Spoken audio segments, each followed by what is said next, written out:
আসসালামু আলাইকুম। নতুন আরও একটি রেসিপি নিয়ে আপনাদের মাঝে হাজির হয়ে গেলাম। আজ আমার খুবই পছন্দের একটা রেসিপি আপনাদের সাথে শেয়ার করতে যাচ্ছি, আর সেটা হচ্ছে পরোটা। আমার মতো অনেকেই আছেন যারা পরোটা খেতে অনেক বেশি পছন্দ করেন। তাই আজকে আপনাদের সাথে একদম পারফেক্ট নরম তুলতুলে ফুলকো এবং অসংখ্য লেয়ারযুক্ত একটা পরোটা রেসিপি নিয়ে চলে এসেছি। আর যে পরোটাটা খেতে হবে একদম বাংলাদেশি হোটেলের মতো। তাই আপনাদেরকে আর বাইরে থেকে পরোটা কিনে নিয়ে এসে খেতে হবে না।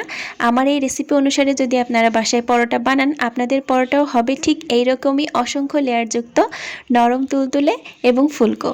তাহলে চলুন কথা না বাড়িয়ে পুরো ভিডিওটা দেখে আসি। পরোটা বানানোর জন্য প্রথমে একটা বাটিতে আমি নিয়ে নিচ্ছি মেজারমেন্ট কাপের 3 কাপ পরিমাণ ময়দা। আপনারা চাইলে আটাও নিতে পারেন। 1 চা চামচ লবণ দিয়ে দিলাম, আর দিয়ে দিচ্ছি 1 টেবিল চামচ পরিমাণ চিনি। চিনিটা দিলে পরোটার মধ্যে খুব সুন্দর একটা স্বাদ আসে।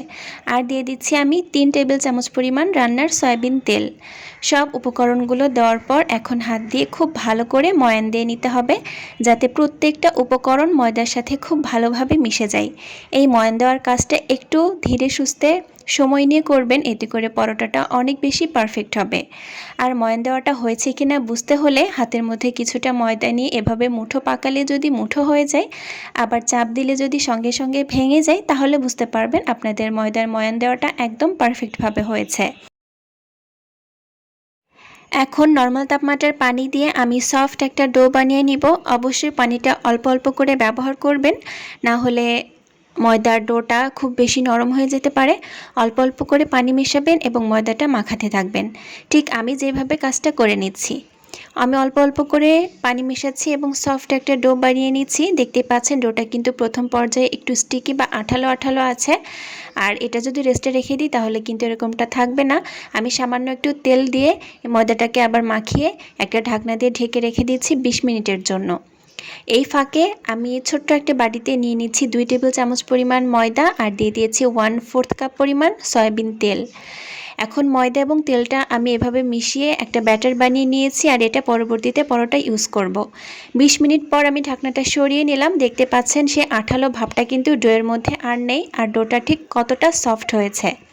এখন আমি আরও 4 থেকে 5 মিনিট খুব ভালো করে এই ডোটাকে আবারও মথে নিব। আপনারা এই ডোটা যত সুন্দরভাবে সফটলি মথে নিতে পারবেন, আপনাদের পরোটাটা ঠিক ততটাই পারফেক্ট হবে। মথে নেওয়ার পর আমি কয়েকটা ভাগে ভাগ করে নিয়েছি পরোটা বানানোর সুবিধার্থে, এবং এগুলাকে আবারও ঢাকনা দিয়ে ঢেকে রেখে দিব যাতে ড্রাই হয়ে না যায়। এবারে যে ছোট ছোট ডোয়ের ভাগগুলা করে রেখেছিলাম, তার থেকে একটা ডো নিয়ে আমি এখন রুটি বেলে নিব। তার জন্য সামান্য একটু ময়দা ছিটিয়ে দিয়েছি, আর এখন যেরকম নর্মাল রুটি বানাই আমরা, সেই রকম পাতলা বা স্বাভাবিক পুরুত্বের একটা রুটি বানিয়ে নিব। দেখতেই পাচ্ছেন ঠিক এরকম পুরুত্বের একটা রুটি বানিয়ে নিতে হবে। খুব বেশি পাতলাও না, আবার খুব বেশি মোটাও না। এখন ময়দা এবং তেলের যে ব্যাটারটা বানিয়ে নিয়েছিলাম, তার থেকে 1 চামচ পরিমাণ ব্যাটার নিয়ে নিলাম এবং রুটিটার উপর ছড়িয়ে দিচ্ছি। আর হাত দিয়ে খুব ভালো করে চারপাশে এভাবে ছড়িয়ে দিতে হবে। আর এভাবে যদি ময়দা এবং তেলের মিশ্রণটা ছড়িয়ে দিয়ে তারপর পরোটার ভাঁজ দেওয়া হয়, তাহলে কিন্তু তেলে ভাজার সময় পরোটাটা পারফেক্টলি ফুলে উঠবে। আমি রুটির এক সাইড ভাঁজ দিয়ে নিলাম এবং আবারও অপর সাইড থেকে আরেকটা ভাঁজ দিয়ে নিচ্ছি, দেখতেই পাচ্ছেন। এবং আরও একটু আমি তেল এবং ময়দার ব্যাটার হাতে নিয়ে এই ভাঁজটার উপরে লাগিয়ে নিচ্ছি, যাতে প্রত্যেকটা লেয়ার ভাজার পর স্পষ্টভাবে বোঝা যায়।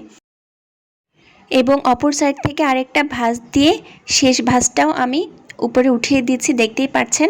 এভাবে যদি প্রত্যেকটা লেয়ারে তেল এবং ময়দার ব্যাটার লাগিয়ে নেওয়া হয়, তাহলে কিন্তু পরোটা ভাজার সময় লেয়ারগুলো একদম পারফেক্টলি বোঝা যাবে এবং অনেক বেশি নরম তুলতুলে হবে।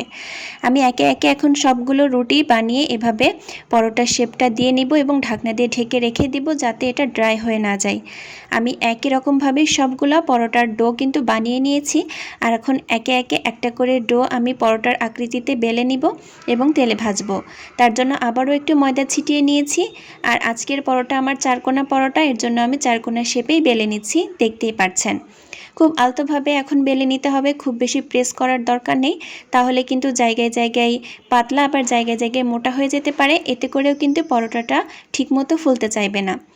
খুব ভালো করে বেলে নেওয়ার পর এখন তেলে ভেজে নেওয়ার পালা। চুলায় একটা প্যান বসিয়ে দিয়েছি এবং সামান্য তেল দিয়ে দিলাম। এবার তেলটা গরম হয়ে গেলে বেলে রাখা পরোটাটা দিয়ে দিচ্ছি। অনেকেই আছে যারা প্রথমে তেল দেয় না, আগে একটু শুকনা তাওয়ায় ছেঁকে নেয়। আমি সবসময় এভাবে তেলের মধ্যে পরোটাটা একবারে ছেঁকে নিই, এতে করে আমার কাছে মনে হয় পরোটাটা একদম পারফেক্টলি ফুলে ওঠে। দেখতেই পাচ্ছেন তেলে দেওয়ার কিছুক্ষণের মধ্যেই কিন্তু আমার পরোটাটা ফুলে একদম বালিশের মতো হয়ে গিয়েছে। এক পাশটা কালার চলে আসলে আমি উল্টে অন্য পাশটাও ঠিক একই রকমভাবে চেপে চেপে ভেজে নিচ্ছি। পরোটা ভাজার সময় চুলার জালটা মিডিয়াম টু লোতে রাখবেন, এতে করে পরোটার কালারটা খুব সুন্দর আসবে এবং খুব পারফেক্টলি ফুলে উঠবে। একটা পরোটা আমার অলরেডি ভেজে নেওয়া হয়ে গিয়েছে এবং একই রকমভাবে আমি সবগুলা পরোটা ভেজে নিয়েছি। দেখতেই পাচ্ছেন আমার পরোটার কালারগুলো ঠিক কতটা সুন্দর এসেছে এবং কতটা নরম তুলতুলে হয়েছে। একটা পরোটা কিন্তু মুঠো করলে একদম হাতের মধ্যে চলে আসছে। আপনাদেরকে একটা পরোটা ছিঁড়ে দেখায়, তাহলে দেখলে নিশ্চয়ই বুঝতে পারবেন।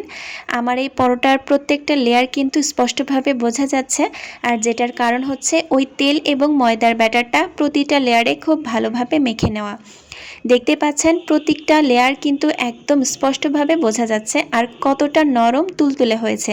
আর এটা খেতেও কিন্তু অসম্ভব মজার, ঠিক বাংলাদেশি হোটেলের মতো।